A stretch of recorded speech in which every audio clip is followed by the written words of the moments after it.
Good morning everyone. মই এতিয়া breakfast কৰি পেলাই চাহ একাপ হাতত লৈ পেলাই বহিছোঁহি 9:30 হৈ গ'ল আৰু 10:30 পৰা মোৰ হাজবেণ্ডৰ অফিচ থাকে এতিয়া ফটাফট খানা বনাব লাগিব আজি মোৰ টিকলুটোৰো অলপ পেটটো বেয়া আৰু মোৰ হাজবেণ্ডৰো অকণমান গেছৰ প্ৰব্লেম হৈ আছে সেইকাৰণে আজি মই টেঙা আঞ্জা বনাম বলকচোন চাওঁগৈ কি বনাওঁ এইটো বদমাছটো শুই আছে 9টা বজালৈকে উঠা কালি ৰাতি টোপনি নধৰিলে কি কালি ৰাতি টোপনি নধৰিলে চুৰ হৈলো বহুতে সময় নোপোৱা চুৰ ধৰিলা কেতিয়া চুৰ ধৰিলা মানে খুদি খুদি ৰাতি চুৰ ধৰিলো কেনেকৈ চুৰটো ধৰিলা লাঠিয়ে কোবাই কোবাই কোবাই কোবাই পলালে তুমি কোবালা হা বন খাই পলালে ৰাম মাতি নিদিলাগিলে মই হাতে দুটা ধিমাকে দিলো একে সাথে উৰি গুচি গ'ল শুনিছা তোমাৰ ল'ৰাই চুৰ খেদালে এতিয়া কি খাবা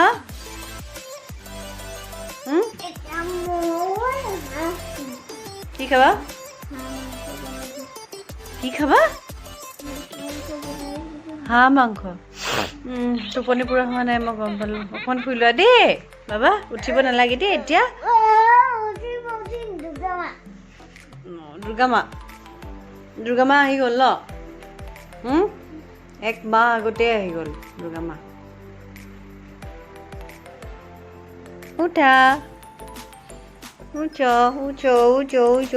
আজি মই এটা টেঙা আঞ্জা বনাবলৈ গৈছোঁ আৰু আপোনালোকে চবেই চাগে টেঙা আঞ্জা খাই পেলাই ভাল পায় এইটো কি চিনি পাইছেনে বাৰু এইটো হৈছে অমৰা মই আজি অমৰাৰ বৰ দিয়া টেঙা আঞ্জা বনাম তাৰ কাৰণে লৈছোঁ অলপ বৰ বনাবলৈ অলপ মচুৰ দাইল তিয়াই ৰাখিছোঁ এনেদৰে আধা ঘণ্টামান তিয়ালেই হ'ব 2টা আলু আৰু 3টা অমৰা এতিয়া মই আলুখিনি আৰু অমৰাকেইটা এনেকৈ বাকলি গুচাই পেলাই কুকাৰত বইল কৰি ল'ম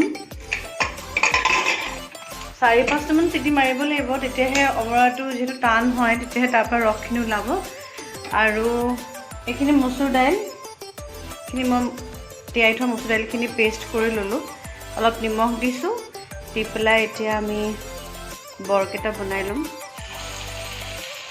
কেৰাহীত মিঠাতেলতে মই বৰ বনাইছোঁ আৰু এইখন কেৰাহীতে মই অমৰা আঞ্জাটো বনাম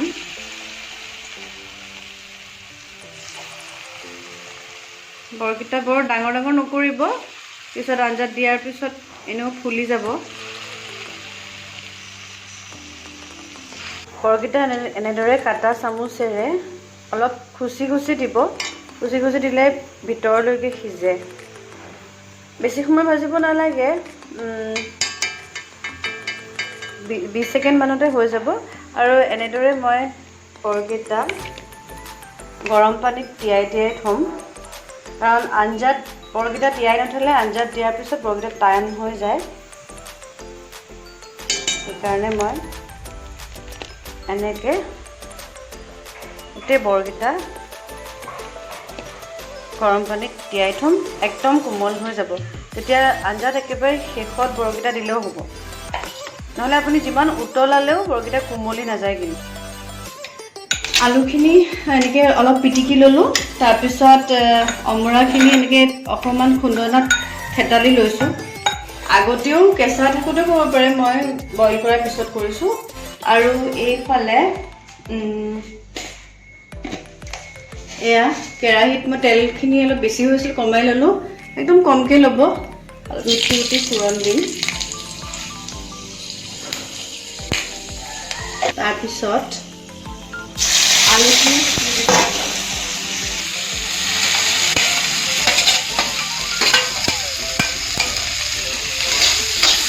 আলুখিনি অকণ ভাজি ল'লে টেষ্টটো ভাল আহিব আলুটো স্কিপ কৰিব পাৰে দেই যাৰ ডায়েবেটিছ আছে তেওঁলোকে আলু নিদিয়াকৈও খাব পাৰে এতিয়া এই আলুখিনিত অকণমান হালধি আৰু অলপমান নিমখ দিম, নিমখ অকণমান দিছোঁ, সিজাওঁতে বইল কৰা চৰুতে দিয়া হৈছিলে। তো তেল একদম কম দিছোঁ মই। আপোনালোকে ভাবিছে চাগে এইটোনো কি বিশেষ ৰেচিপি অমৰাৰ টেঙা আঞ্জা। আমি আচলতে জিকা তাৰপিছত কোমোৰা জাতিলাও এইবোৰেদি টেঙা আঞ্জা বিলাহী দি বনাই থাকোঁ, কিন্তু আজিকালি বিলাহীটো খুব দৰৱ দিয়া থাকে যিটো স্বাস্থ্যৰ কাৰণে অতি বেয়া, আৰু আপোনাৰ লাওটো ক'বই নালাগে, ইমান বেছি দৰৱ দিয়া থাকে। গতিকে অমৰাত কোনো ধৰণৰ দৰৱ নাথাকে, অমৰাটো নিজেই এটা মেডিচিন হয়, আমাৰ পেটৰ কাৰণে খুব ভাল। সেইকাৰণে সৰু ল'ৰা ছোৱালীটো এনেই অমৰাটো কামুৰি নাখায়, এনেকৈ যদি বনাই দিওঁ তেতিয়াহ'লে আমাৰ পেটৰ কাৰণেও খুব ভাল, আৰু তাহাঁতেও খাব, ভাল পাব। এতিয়া অমৰাকেইটা দি দিছোঁ। মোৰ আগতে কালি মই বনাই থোৱা থেতালি থোৱা অমৰা আছে, মই এইকেইটা একেলগে দি দিছোঁ। লৰাই ল'ম, লৰাই পেলাই এই সিজাই থোৱা যিখিনি পানী আছিলে সেইখিনি পেলাই নিদিব, সেইখিনি দি দিব। একেবাৰে সহজ, সঁচা কথা ক'বলৈ গ'লে 10-15 মিনিটততো হৈয়ে যায়।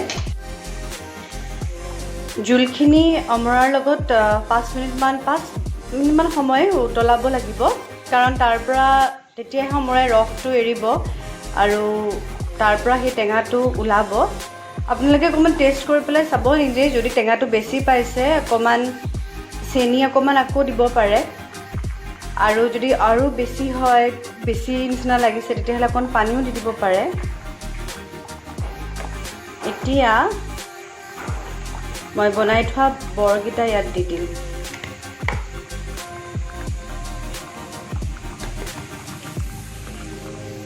আৰু বৰকেইটাৰ লগত মই খুব বেছি উতল আহিবলৈ নিদিওঁ, মানে বেছি সময় নিসিজাওঁ, কাৰণ বৰকেইটা অলৰেডি ছফ্ট হৈ আছে। এয়া আৰু দুটামান বৰ এনেকৈ ভাঙি দিব আঞ্জাখনত, তেতিয়া বৰৰ যিটো টেষ্ট সেইটো আঞ্জাখনলৈ আহি যাব। চাওক মই এনেকৈ ভাঙি দিছোঁ। এইদৰে আকৌ আমি 2 মিনিটমান সময় উতলাম। পেটৰ কাৰণেতো খুব ভাল। অন্য টেঙা আঞ্জাটো আমি খায়ে থাকোঁ, কোমোৰা জাতিলাও আলু বিলাহী, কিন্তু এইটো অলপ ইউনিক হয় আৰু খুব ভাল লাগে খাই, চাবচোন পেটৰ। আৰু মই আজিকালি এই লোহাৰ কেৰাহীটো ইউজ কৰোঁ, আগতে এলুমিনিয়াম ননষ্টিক খুব ইউজ কৰিছিলোঁ, বাট হেল্থৰ কাৰণে বহুত বেয়া হয়। যেতিয়া গম পালোঁ মই লোহাৰ কেৰাহীতে বনাওঁ, কিন্তু অমৰাৰ জোলটো লোহাৰ কেৰাহীত আপোনালোকে ৰাখি নিদিব, কাৰণ লাহে লাহে ক'লা হৈ যায়। মই এদিন বনাই পেলাই ৰাখি দিলোঁ আৰু দেখিছোঁ একদম কালাৰটো মানে সেই আইৰণৰ যিটো কালাৰ সেইটো লৈ লৈছে, লগে লগে বাতি এটাত কাঢ়ি পেলাই থৈ দিব। এয়া আমাৰ অমৰা জোল ৰেডি হৈ গ'ল।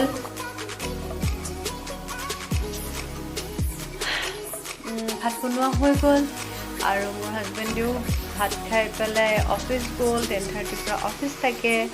এতিয়া ময়ো অলপ মোৰ কাম আছে, কাম চাম কৰি লওঁ, মোৰ ল'ৰাক গা চা ধুৱাই লওঁ, আৰু ৰেচিপিটো একদম ট্ৰাই কৰি চাবচোন, আৰু খুব ভাল পাব, খুব টেষ্টি হয়। মই কোৱা ধৰণে আপোনালোকে বনাব, আৰু যদি ভাল পাইছে তেনেহ'লে মোৰ চেনেলটো লাইক, শ্বেয়াৰ এণ্ড ছাবস্ক্ৰাইব কৰিবলৈ নাপাহৰিব। লগতে কমেণ্টটো কৰিব দেই, তেতিয়াহে মই গম পাম আপোনালোকে কেনেকুৱা পাইছে। Bye bye.